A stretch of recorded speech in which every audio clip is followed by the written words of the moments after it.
Mengapa kilang lintas ini diberi pengecualian begitu baik? Diberi apa tuan-tuan? Pengiktirafan yang begitu tinggi oleh kerajaan Malaysia. Walaupun laporan lintas ini mengatakan bahawa mereka boleh mendapat pendapatan revenue dia 8 bilion. Tadi sebut oleh pensyarah kita Haji Yusof, Felda ada duit 8 bilion sebelum diambil alih oleh Insta Samad. Tapi kilang lintas ini pendapatan dia setahun 8 bilion. Besar tak kilang tuan? Dalam keadaan pendapatan 8 bilion setahun, kerajaan Malaysia telah memberi pengecualian cukai selama 12 tahun tuan.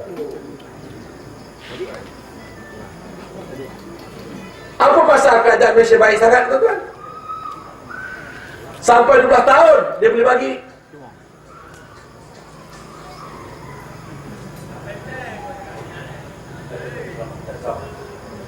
Sampai 2 tahun dia boleh beri pengecualian cukai. Siapa yang dapat duit? Kalau bila cukai dibebaskan selama 2 tahun, maknanya negara kita tak dapat apa-apa faedah. Betul tidak? Bila negara tak dapat faedah, rakyat juga tak dapat faedah. Apa yang kita takut tentang perjanjian berat sebelah ini? Ada orang lain terlibat mendapat keuntungan perjanjian yang dianggap perjanjian di bawah meja tuan-tuan. Ini mungkin berlaku. Kerana selama hari ini kita menjemput pelabur-pelabur asing datang ke dalam negara kita, melabur untuk berikan kilang, biasanya kerajaan Malaysia akan beri taraf perintis kepada kilang yang boleh memberi peluang pekerjaan berlayar, boleh memajukan satu kawasan. Biasanya kerajaan Malaysia akan bagi 5 tahun taraf perintis. Itu pengecualian cukai. Kalau syarikat ini boleh membawa pekerja lebih ramai, boleh income pada negara kita lebih baik, kemungkinan kerajaan akan sambung ke 10 tahun. Tetapi lintas tuan-tuan, kerajaan terus beri 12 tahun. Ini yang menjadi persoalan kepada kita. Kita tahu pendapatan 8 bilion memang banyak.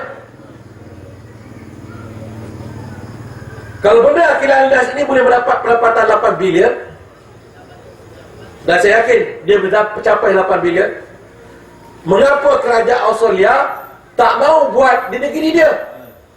Kenapa tuan-tuan? Jawapan dia apa?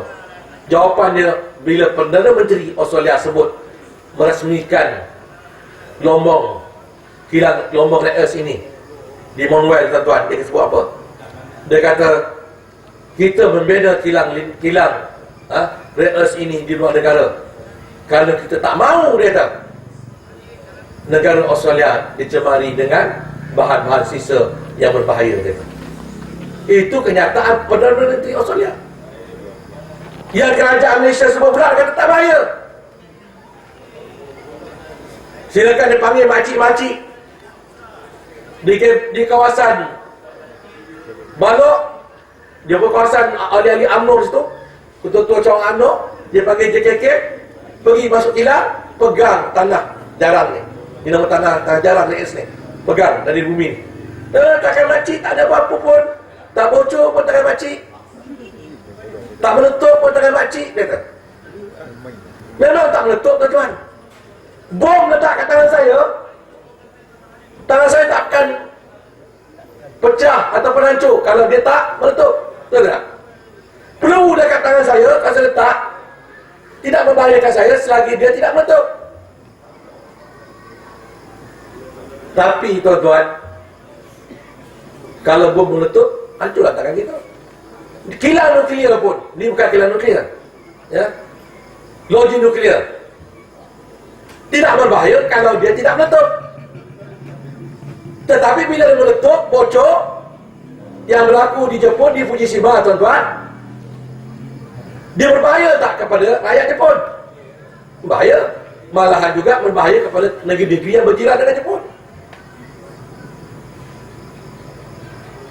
Sememangnya nadir bumi atau tanah jalan ini tuan-tuan, atau rare earth ini, kalau dilihat secara mata kasar, memang tak berbahaya. Sebab dia tanah biasa nampak. Tetapi nak tahu berbahaya tak berbahaya dia, cuba sedut abu dia masuk dalam apa? Dalam hidup kita. Saya ingat mungkin jadi panguk tuan-tuan. Sebenarnya kata panguk ni jadi apa? Masalah paru kita, asma. Mana-mana bahan kalau tidak diproses tidak lagi berbahaya. Tetapi nadi bumi rare earth ini tuan-tuan, bila diproses menggunakan alat pencuci dia yang paling mujarab, asid sulfuric, menggunakan air. Asid sulfuric ni, kalau tua-tua kata kalau kena tangan, boleh apa tuan-tuan? Boleh tanggal kulit ni, kuku boleh tanggal. Asid sulfuric ni bahaya. Tapi kilang linas memerlukan asid sulfuric yang tinggi. Dan kebetulan di kawasan Gebeng ini ada kilang asid sulfuric. Sebab itu dibuat di situ. Dia akan menggunakan ribuan tan tuan-tuan untuk cuci. Menggunakan air yang banyak. Yang saya sebut tadi 500 kubik meter satu jam. Bila mereka gunakan asid sulfuric yang tinggi, air yang banyak, di mana air yang buang tuan-tuan? Mereka akan buang melalui saluran perpalitan kita. Dia akan masuk menyerap ke dalam tanah kita. Maka tanaman-tanaman yang kita tanam akan bertoksin.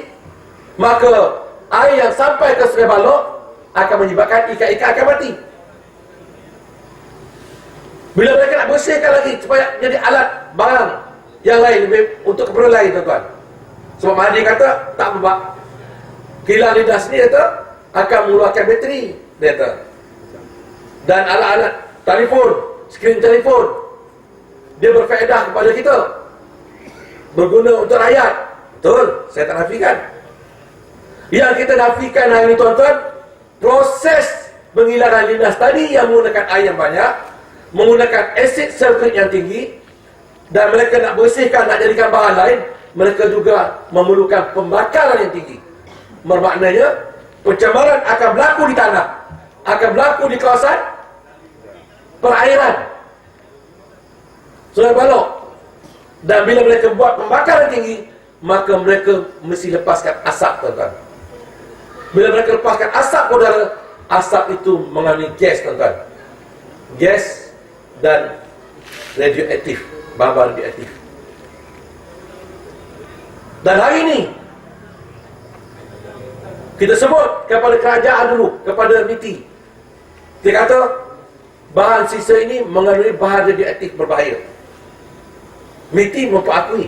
Saya jumpa dengan Datuk Seri Rebecca, dia perakui betul.